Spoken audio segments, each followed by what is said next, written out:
Qala al-musannif al-imam hujjatul Islam Abu Hamid al-Ghazali rahimahullah wa nafa'ana bi ulumih. Jadi ibadah merupakan suatu hal yang sukar. Merupakan suatu hal yang sukar pelaksanaannya, namun juga teramat penting.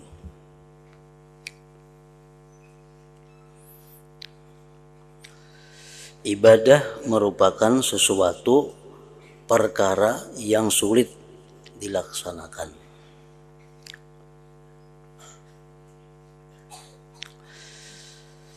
Ibadah itu sulit dilaksanakan pertama karena bertentangan dengan nafsu manusia.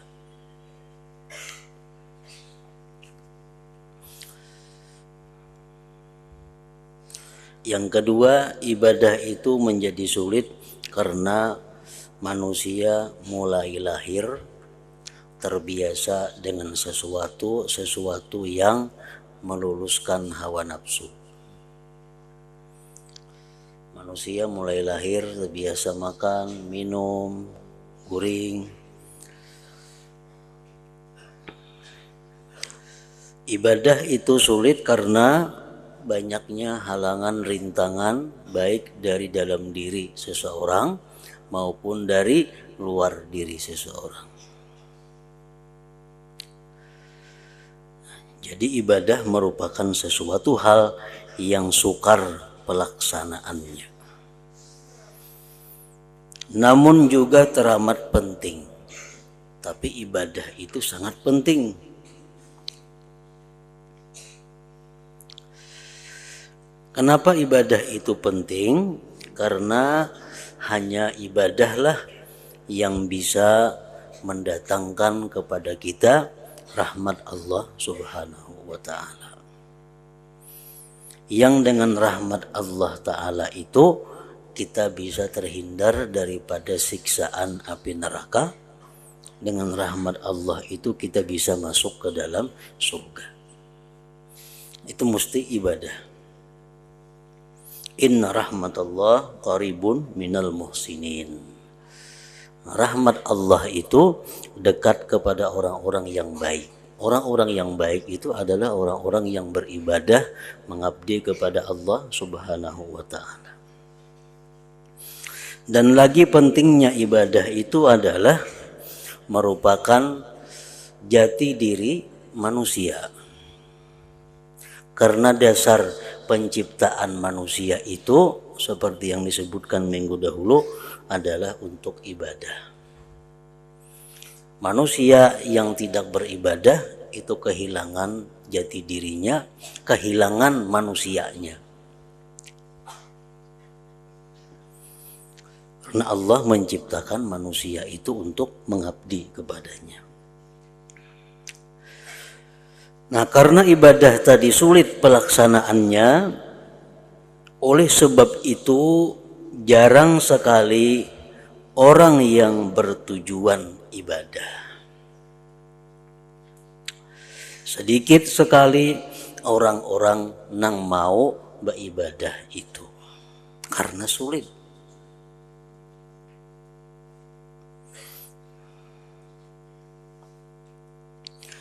Dan kalaupun ada yang bertujuan ibadah, sedikit sekali yang berani menempuh jalannya. Tidak banyak yang bisa sampai kepada maksud dan menemukan apa yang dicari. Satu contoh, orang menuntut ilmu agama baik di madrasah atau di pesantren itu adalah ibadah. Itu ibadah. Menuntut agama, ilmu agama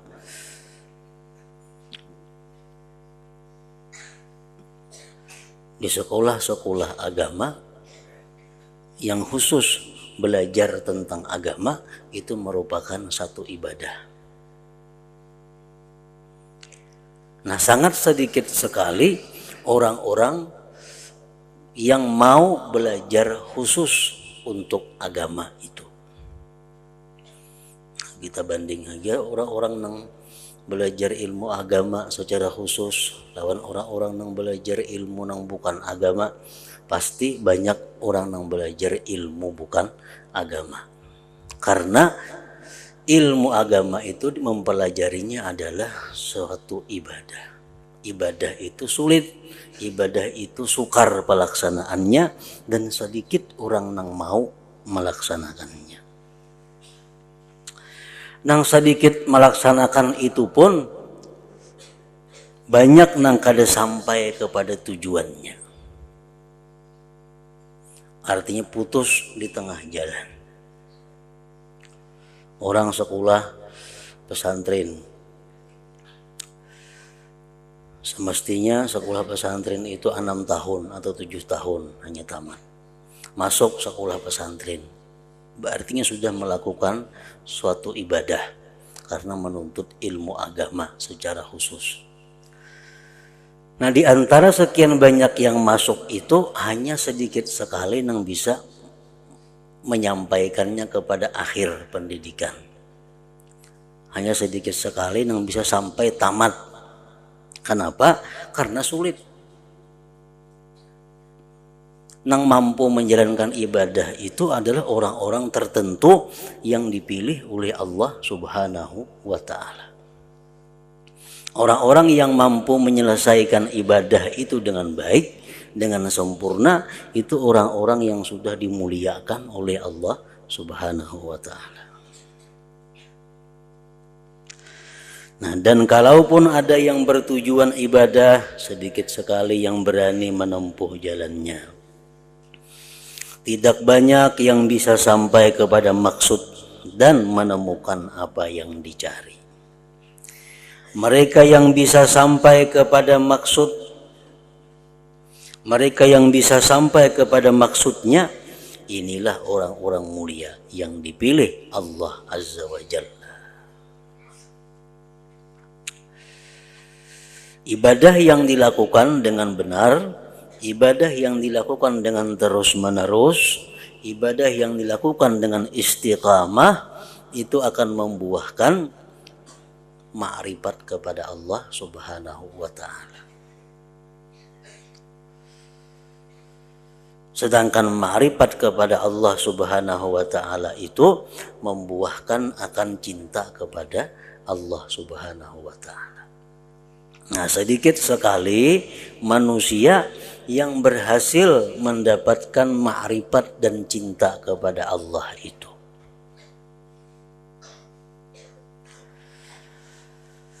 Mereka yang bisa sampai kepada maksudnya inilah orang-orang mulia yang dipilih Allah Azza wa Jal untuk dapat ma'rifat kepadanya dan mencintainya.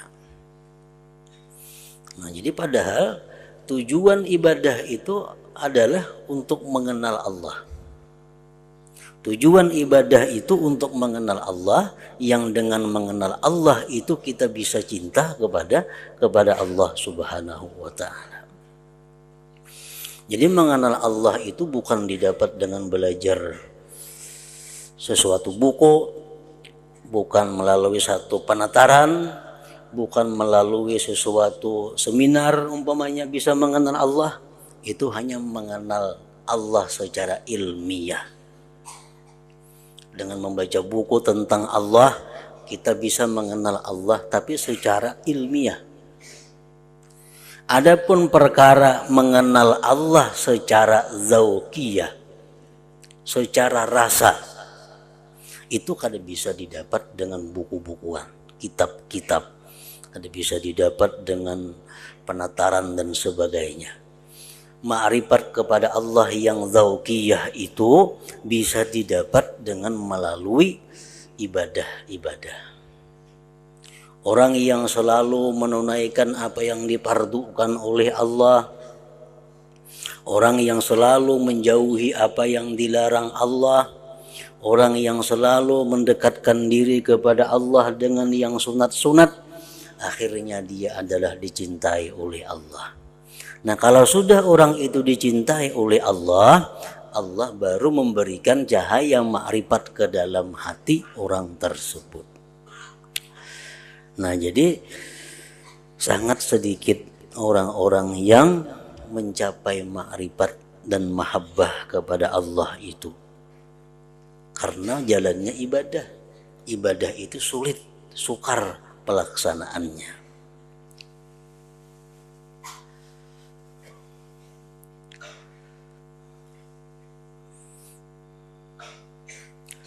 Allah menunjuki mereka jalan yang benar dengan taufik dan pemeliharaannya.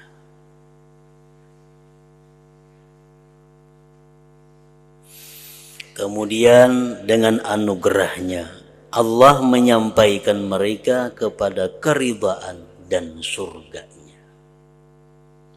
Karena itu kami memohon kepadanya semoga Dia berkenan menjadikan kalian dan kami sebagai termasuk mereka yang beruntung sebab rahmatnya Allah Subhanahu wa ta'ala.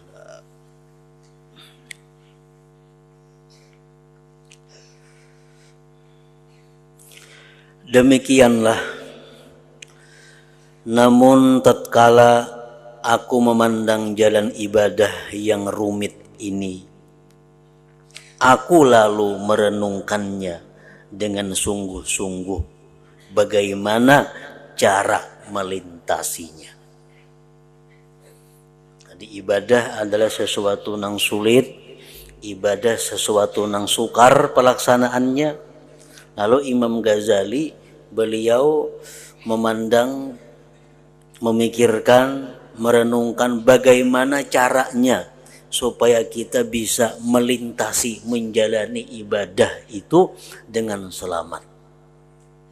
Bagaimana kita bisa melaksanakan ibadah itu dengan terus-menerus, dengan istiqamah.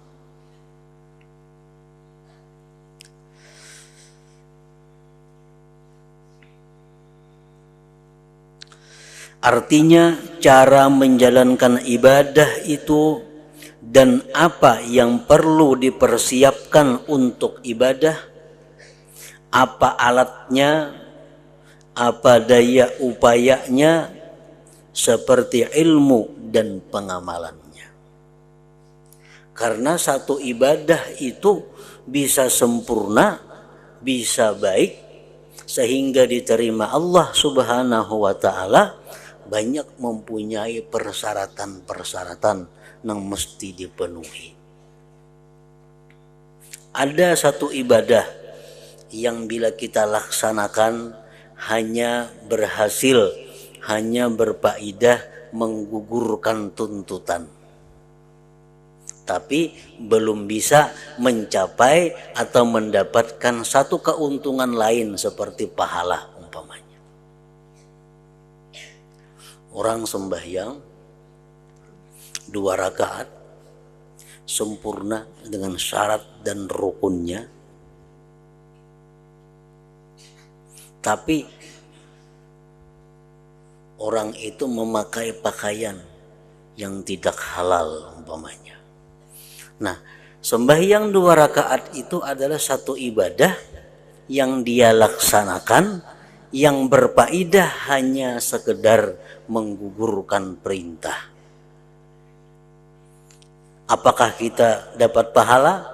Apakah ibadah itu bisa dijadikan simpanan yang kita nikmati nantinya di akhirat? Itu belum bisa. Karena Allah Tayyib, Allah itu sesuatu yang baik, Allah tidak menerima kecuali yang baik. Ibadah dengan benar, tapi di badannya ada sesuatu yang tidak halal, itu belum merupakan ibadah yang baik. Allah kada bisa menerima sesuatu yang belum baik itu.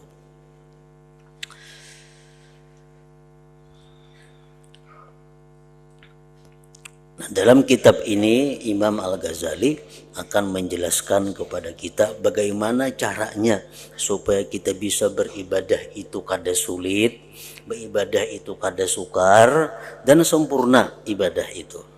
Apa-apa caranya, apa-apa alatnya, seperti ilmu dan pengamalannya.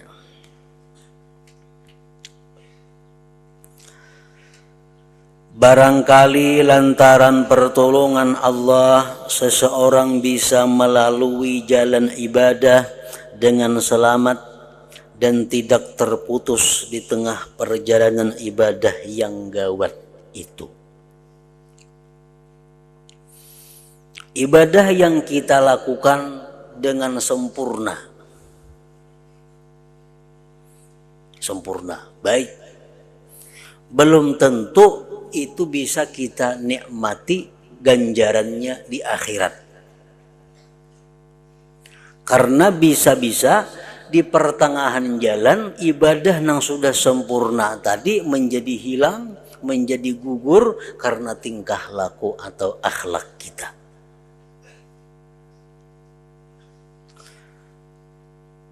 Karena Rasulullah Shallallahu Alaihi Wasallam menjelaskan dalam sebuah hadisnya, man jaa bil hasanati falahu asyru amsalihha. Siapa-siapa yang datang pada hari kiamat nanti menghadap Allah dengan membawa kebajikan. Nah, jadi artinya ibadah yang kita lakukan sekarang ini mesti dipelihara. Jangan sampai gugur, jangan sampai hilang, sampai kita mati. Sehingga ibadah itu bisa kita persembahkan di hadapan Allah Subhanahu wa Ta'ala. Kita ambil contoh umpamanya, kita memberikan kepada seseorang bantuan, baik itu sedekah, baik itu hadiah, baik itu apa ngarannya, kita pokoknya memberi orang duit 100.000 rupiah. Duitnya duit yang halal, duitnya bersih. Nah, kemudian kita memberikan itu ikhlas karena Allah, diterima oleh orang. Nah, ini satu ibadah. Ibadah ini tersimpan di sisi Allah Subhanahu wa Ta'ala, tertulis dalam buku catatan amal kebaikan kita. 10 tahun atau 20 tahun kemudian, lalu kita melakukan satu hal yang menggugurkan sedekah itu. Dengan apa? Dengan man dan adza umpamanya.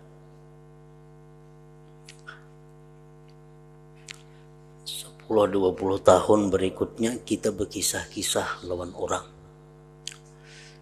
Kan tahulan itu dahulu miskin orangnya, wah ini benaran sugih. Dahulu saben hari aku beri duit tuh, saben hari beres kok kirimi iwak, kok kirimi becari kada mana garingnya dahulu orangnya.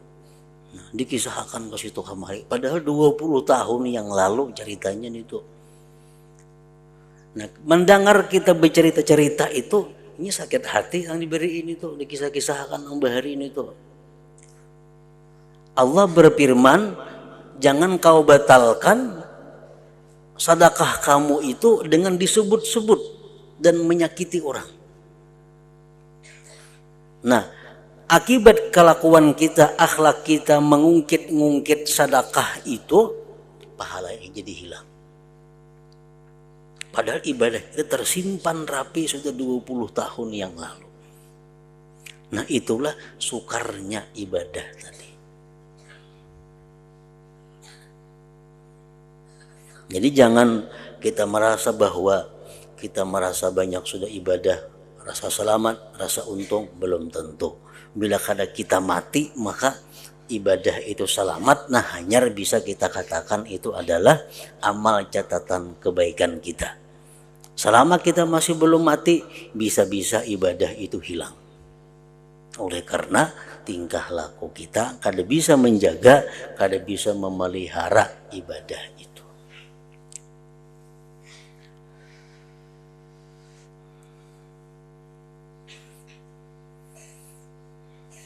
Apalagi yang menggugurkan, contohnya menyesal berbuat ibadah.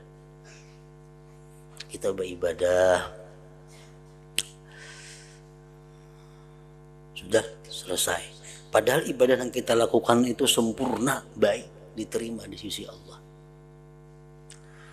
Suatu hari di belakang hari, kenapa kita menyesal melakukan ibadah itu? Menyesal benar aku. Semalam itu aku melakukan itu, jakanya keadaan itu aku dapat keuntungan nang ganal benar. Nah, menyesal. Dengan disesali satu ibadah, hilang sudah ibadahnya.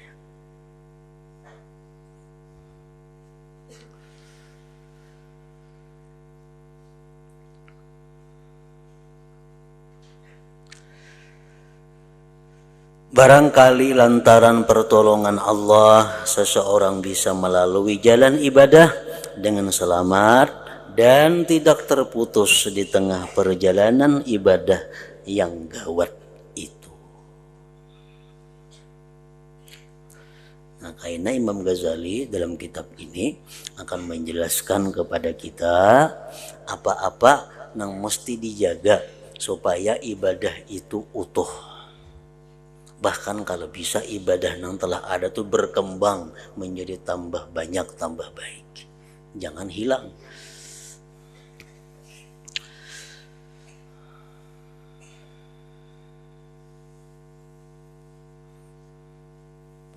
Mudah-mudahan Allah Subhanahu wa Ta'ala berkenan melindungi kita semua. Amin ya Rabbal Alamin.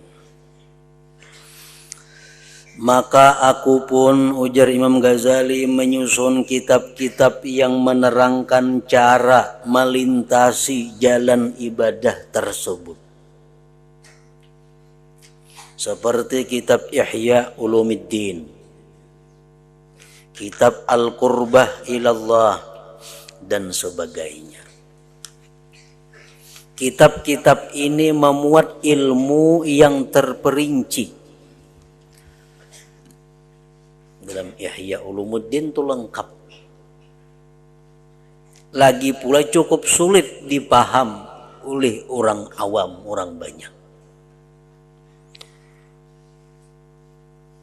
Sehingga banyak orang mencela kitab-kitab ini dan beramai-ramai memburuk-burukkan apa yang sebenarnya mereka tidak mampu membuat sebagus kitab-kitab ini.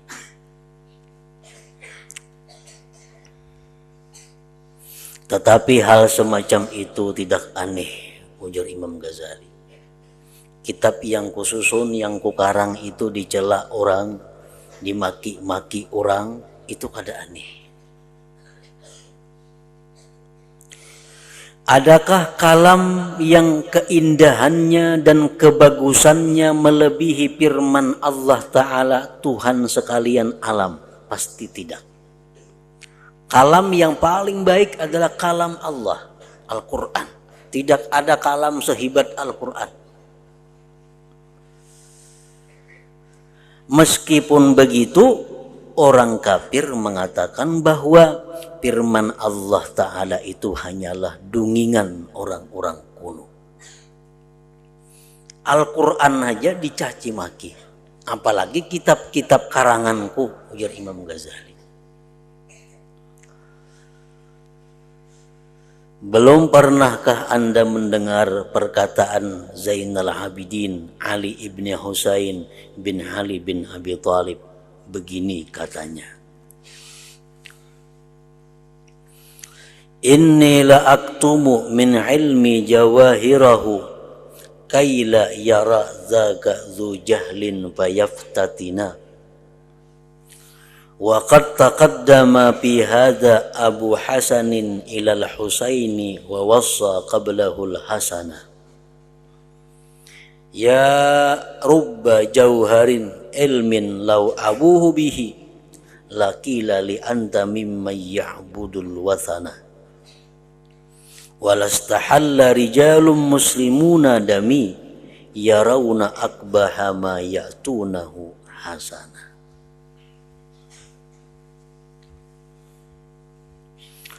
Artinya, aku benar-benar menyembunyikan mutiara-mutiara ilmuku, ujar Imam Ali Zainal Abidin. Ilmu-ilmu yang hebat, ilmu-ilmu yang luar biasa, ilmu-ilmu yang ganjil itu ujar Sidin sengaja kusembunyikan. Artinya kada kubicarakan di depan umum, agar jangan sampai ketahuan orang bodoh.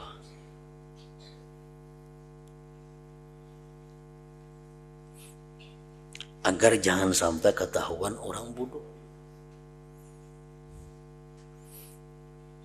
Yang dapat mengakibatkan ia terkena fitnah. Kalau orang-orang bodoh dilajari ilmu-ilmu yang seperti itu, ilmu-ilmu yang dakikah, ilmu yang halus-halus, ghamidah yang dalam, itu mengakibatkan orang-orang yang bodoh tadi kena fitnah. Karena dia kadang mempaham sebenarnya apa yang dimaksud dengan ilmu yang halus-halus itu. Hal semacam ini bukan hanya terjadi pada diriku, tetapi terjadi pula pada ayah Hasan, yakni Ali bin Abi Thalib, sampai Al-Husain. Dan sebelum Al-Husain, Sayyidina Hasan pun telah memberikan wasiat. Wahai saudara-saudaraku, banyak ilmu yang bagaikan berlian.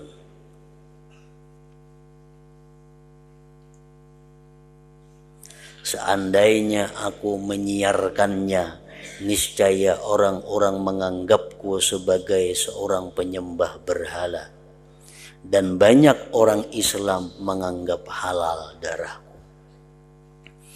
Mereka tentu berpendapat bahwa membunuhku merupakan suatu tindakan yang baik.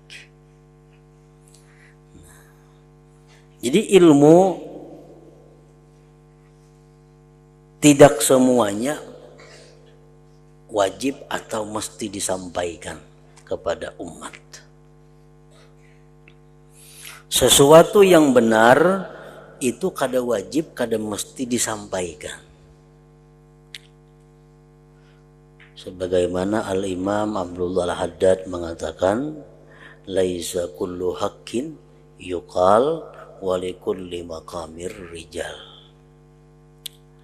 Bukan setiap yang benar itu dapat disampaikan,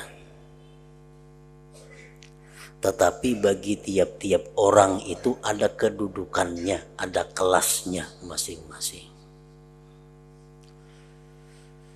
Nah, obat ilmu sama persis dengan obat. Obat itu samuaan baik, tapi kada setiap orang bisa meminum semua obat. Obat penenang itu mestinya diberikan kepada orang-orang yang berhak. Orang-orang yang kada kawa guring, orang-orang yang operasi, orang-orang yang apa memerlukan. Nah, orang-orang yang bodoh melihat obat penenang itu diminumnya, lalu inya mabuk.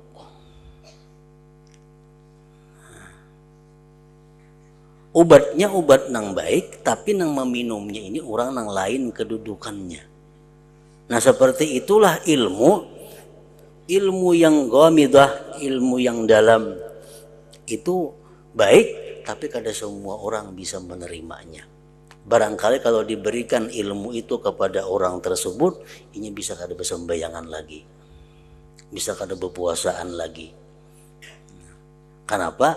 Karena makam kedudukan orang tersebut belum sampai untuk menerima ilmu yang halus, yang dalam seperti itu. Nah, itu yang dimaksud oleh Imam Zainal Abidin tadi.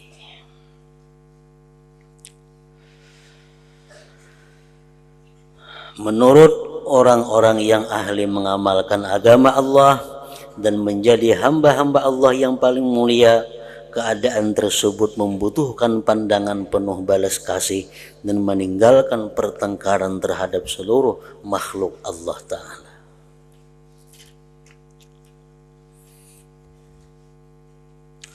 Kemudian aku merendahkan diri, ujar Imam Ghazali, memohon kehadapan Allah yang menguasai semua makhluk dan segala urusan mereka, Semoga Dia berkenan memberikan kemudahan kepadaku untuk menyusun sebuah kitab yang disetujui oleh para ulama dan dapat diambil manfaat oleh pembacanya. Macam Ihya Ulumuddin itu kada semuanya bisa memaham. Bahkan di dalam Ihya itu ada beberapa kalimat Imam Ghazali yang dibilang termasuk golongan ilmu-ilmu yang berbahaya dibaca oleh umum. Sehingga kitab Ihya Ulumuddin itu menimbulkan permasalahan di kalangan para ulama. Nah, jadi kitab Ihya Ulumuddin itu kada sebarang orang bisa membacanya, mempelajarinya. Nah, Sidin hendak mengarang kitab Imam Ghazali ini yang bisa dibaca oleh semua orang, yang disetujui oleh para ulama. Sidin berdoa kepada Allah agar bisa menyusun kitab itu. Ternyata permohonanku dikabulkan oleh Zat yang mengabulkan permohonan orang yang sangat berhajat. Aku dikaruniai kemudahan dalam menyusun kitab tersebut, dan dengan anugerahnya pula aku dapat melihat rahasia-rahasia yang terkandung dalam kitab yang kususun itu. Aku juga diberi ilham pengetahuan cara penyusunan yang menakjubkan, yang belum pernah kututurkan dalam kitab-kitab susunanku yang terdahulu mengenai rahasia-rahasia pengalaman agama Allah, yakni apa yang sedang hendak aku terangkan sekarang ini. Nah, kitab yang kita baca ini, kitab Minhajul Abidin ini adalah sesuatu kitab yang mempunyai susunan-susunan kalimat, susunan-susunan bab sesuai dengan perjalanan seseorang beribadah kepada Allah. Apa yang mesti disiapkan sebelum kita beribadah? Sesudah itu bagaimana cara menghindari halangan dan rintangan yang menghadang kita di waktu kita hendak melakukan ibadah? Apa-apa halangan rintangan yang kita lalui waktu kita beribadah? Apa-apa yang bisa menyempurnakan ibadah kita sehingga bisa diterima Allah? Apa-apa yang bisa menyelamatkan ibadah kita daripada terputus di tengah jalan kada sampai kita mati? Nah, semuanya akan dibuat di sini secara rinci dan tersusun rapi dalam kitab ini.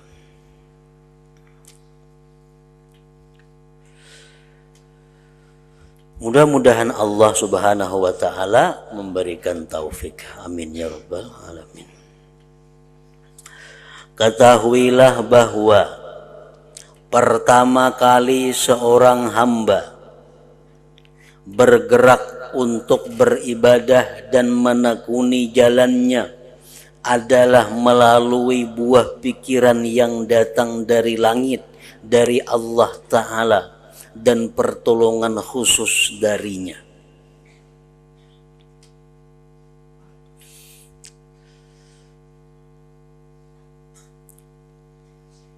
Permulaan di mana kita hendak beribadah, permulaan di mana kita hendak bujur-bujur menjalani jalan Allah, itu datangnya dari Allah. Dalam hati ini kenapa timbul kita geritik?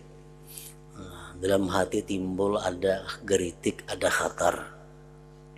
Wah, aku ini mesti menjadi hamba Allah yang baik. Aku ini mesti bujur-bujur beribadah supaya ibadahku itu diterima di sisi Allah dan bisa sampai aku mati kaina. Aku mesti mengabdi kepada Allah. Nah, kalau dalam hati kita ada geritik seperti itu geritik dari Allah Subhanahu wa ta'ala. Itu datangnya dari Allah. Dan itu merupakan pertolongan Allah yang khusus kepada kita. Kenapakah tak pikir macam itu kita anak jadi orang baik? Aku ini mesti berubah dari sekarang.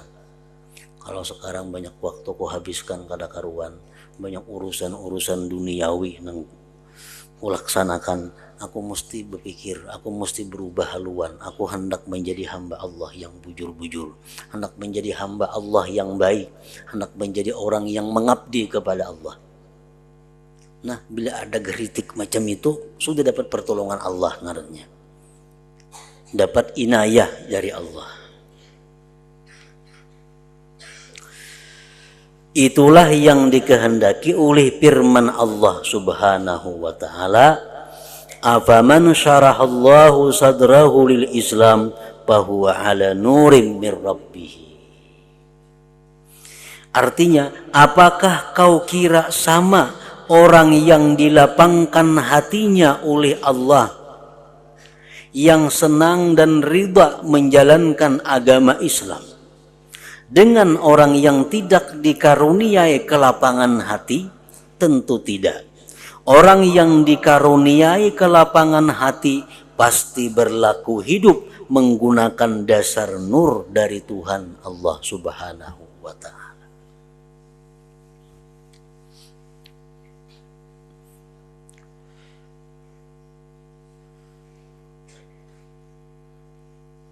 Jadi ilham dari Allah nang menggeritikkan hati kita untuk jadi hamba Allah nang bujur, hendak menjadi hamba Allah nang menjalani jalan Allah nang hidup ini supaya jadi Abdullah, jangan jadi abdud dunia. Abdud dunia itu orang hidup, waktunya, pikirannya banyak urusan dunia, sisanya hanya untuk Allah. Ini abdud dunia. Inya urusan nang apa aja, urusan agama, imbah tuntung urusan dunia maka. Nah, ini abdud dunia. Sembahyang imbah tuntung urusan dunia. Silaturahmi imbah tuntung urusan dunia. Samuaan urusan akhirat kebaikan terlaksana imbah selesai urusan dunia. Nah, ini orang abdud dunia ngarannya, bukan Abdullah, bukan hamba Allah. Orang yang benar-benar menjadi hamba Allah, yang mengabdi kepada Allah itu adalah orang-orang yang melaksanakan kegiatan dunia sesudah selesai mengabdi kepada Allah. Itu orang mengabdi. Nah, bila kita hendak mendapat pertolongan dari Allah, dimulai dengan adanya geritik hati tadi. Nang kita pikirkan kayak apa caranya supaya dapat pertolongan itu. Kadang-kadang orang sudah berumur 40 tahun. Kada pernah lagi tagaritik dalam hati, aku ini hendak jadi hamba Allah nang bujur-bujur. Aku hendak mengabdi kepada Allah, urusan dunia nomor 2. Kadang-kadang orang sudah umur 60 tahun kada dapat lagi geritik hati seperti itu. Kada dapat inayah dari Allah ngarannya. Nah, inayah dari Allah itu kada akan datang sendirinya kalau kada diusahai, dipancing. Salah satu memancingnya itu dengan menghadiri majelis-majelis taklim. Nah, itu memancing untuk datangnya geritik dari Allah supaya kita ini terbuka hati untuk jadi hamba Allah nang bujur-bujur.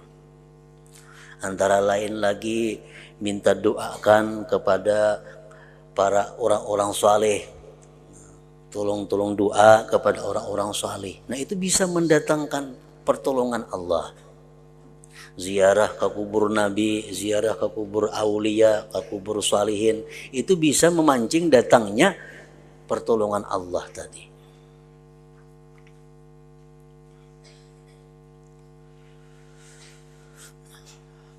Buah pikiran dan pertolongan istimewa tersebut adalah yang diisyaratkan oleh Rasulullah sallallahu alaihi wasallam, innan nura idza dakhalal qalba infasaha wan syaraha. Artinya sesungguhnya nur itu apabila masuk ke dalam hati, maka hati berubah menjadi lapang. Kalau kita tadi dapat sudah geritik dari Allah, dapat pertolongan dari Allah, bahwa aku mulai saat ini aku sudah mesti merubah gaya hidup, merubah jalan hidup.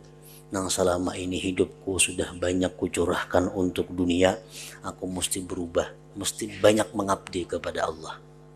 Nah, bila mana ada geritik seperti itu, berarti cahaya masuk ke dalam hati kita, dan hati kita akan lapang. Innan nur idza dakhalal qalba infasaha wan syaraha.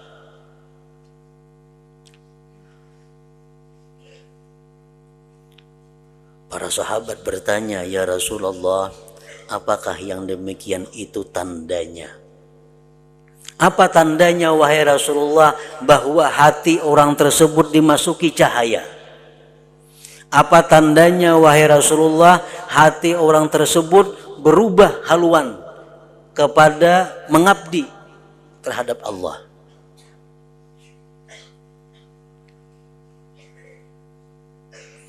Rasulullah menjawab, na'am, at-tajafi an daril ghurur wal inabatu ila daril khulud wal isti'dadu lil maut qabla nuzulil maut.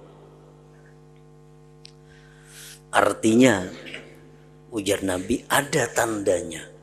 Tandanya orang-orang yang hatinya dimasuki cahaya itu adalah orang yang hatinya kemasukan nur itu menjauhkan hatinya dari alam tipuan dunia dan kembali menghadap ke alam kelanggingan, serta membuat persiapan menghadapi maut sebelum datangnya maut itu. Nah, itu tandanya.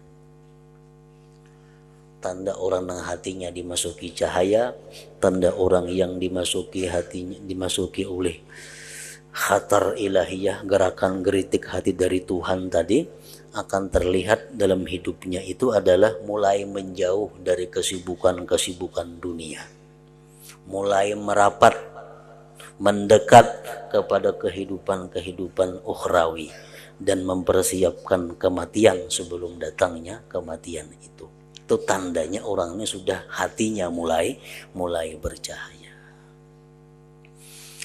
Hingga situ pada permulaan di hati hamba tergerak.